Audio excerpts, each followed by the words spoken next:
जैसा कि आप देख रहे हैं, मेरे साथ श्री के पाठक, अपर मुख्य सचिव शिक्षा विभाग मौजूद हैं और मेरे दूसरी ओर निदेशक प्राथमिक शिक्षा इस प्रेस ब्रीफिंग में हमारे साथ शामिल हैं। आज जो विषय आपको बताना है वह बिहार लोक सेवा आयोग के माध्यम से शिक्षकों की भर्ती या चयन के संबंध में बनाई गई नियमावली और प्रक्रिया के संबंध में है। और उसमें मूल बिंदु जो मुझे आपको स्पष्ट करना है वह मूल बिंदु यह है कि बिहार सरकार ने नियमावली में संशोधन किया है और किसी भी उम्मीदवार को जो शिक्षक के रूप में बिहार लोक सेवा आयोग से चयनित होना चाहता है, उस उम्मीदवार के बिहार राज्य का अस्थायी निवासी होने की शर्त को हटाया गया है।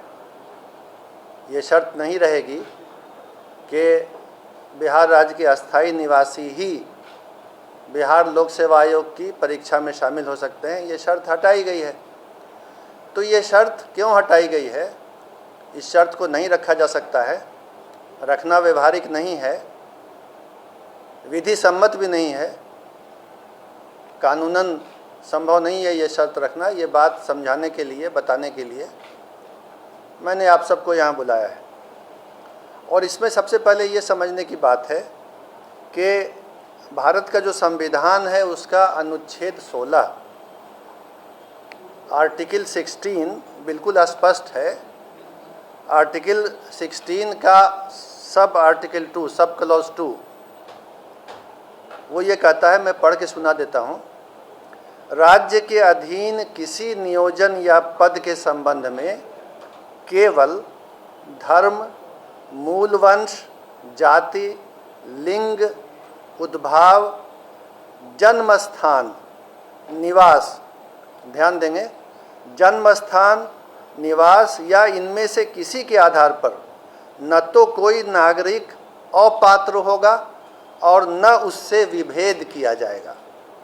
तो भारत के संविधान का अनुच्छेद 16 ये कहता है कि जन्म स्थान और निवास के आधार पर आप किसी उम्मीदवार को अपात्र नहीं कर सकते हैं। ये नहीं कह सकते हैं कि किसी राज्य से बाहर अगर किसी का जन्म स्थान या निवास है तो वो इस चयन प्रक्रिया में पात्र होने के लिए अपात्र है, अयोग्य है। ये नहीं किया जा सकता है। अगर ऐसी कोई प्रक्रिया चलेगी तो वो गैर कानूनी भी होगी और असंवैधानिक भी होगी। इसलिए ये संविधान के अंतर्गत कानूनी बाध्यता है कि निवास के आधार पर किसी को अयोग्य न किया जाए। पूरे देश के लोग इस परीक्षा में शामिल होने के लिए पात्र हों। चयन तो मेरिट के आधार पर होना है। अब ये हम देखेंगे कि इसके पहले क्या होता रहा है। बिहार लोक सेवा आयोग के स्तर पर पहले भी 3 बार परीक्षाएं ली गई हैं शिक्षक की नियुक्ति के लिए।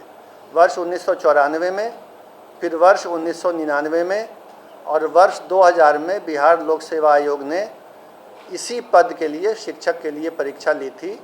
और तब भी यही नियम था उस परीक्षाओं में भी कि देश के किसी भी भाग का नागरिक परीक्षा में भाग ले सकता है और चयनित हो सकता है। और इसके आलोक में ही पहले चयन हुआ है। ये जो नियमावली थी जिसके आधार पर 1994, 1999 और सन 2000 में परीक्षाएं हुई, ये नियमावली उसके पूर्व 1991 में ही बनी थी। उसमें स्थानीय निवासी का प्रावधान नहीं था। और इस कारण से इस बार भी जो बिहार लोक सेवा आयोग से परीक्षा होगी उसमें बिहार के निवासी होने का प्रावधान नहीं रखा जा सकता है। इसके बाद जो वर्ष 2012 की नियमावली बनी थी उसमें भी जब चयन हुआ, हालांकि उसमें स्थानीय निवासी होने का प्रावधान नहीं था, लेकिन उसके बाद भी चयन हुआ तो 1,68,000 रिक्ति के विरुद्ध जो नियुक्ति हुई तो राज्य के बाहर के मात्र 3,413 अभ्यर्थी चयनित हुए। यानी 1,68,000 में सिर्फ 3,000 से कुछ अधिक राज्य से बाहर के थे और बाकी सभी जो थे वो राज्य के अंदर के थे। तो इससे ये पता चला कि अगर ये नियम रखा भी जाता है कि राज्य से बाहर के अभ्यर्थी पात्र होंगे, तो उनकी किसी भी संख्या में, अधिक संख्या में, या जिसको अंग्रेजी में सिग्निफिकेंट नंबर कहते हैं, किसी विशेष संख्या में चयनित होने की संभावना बहुत कम है। ये बात भी शिक्षा विभाग ने पता कर ली है।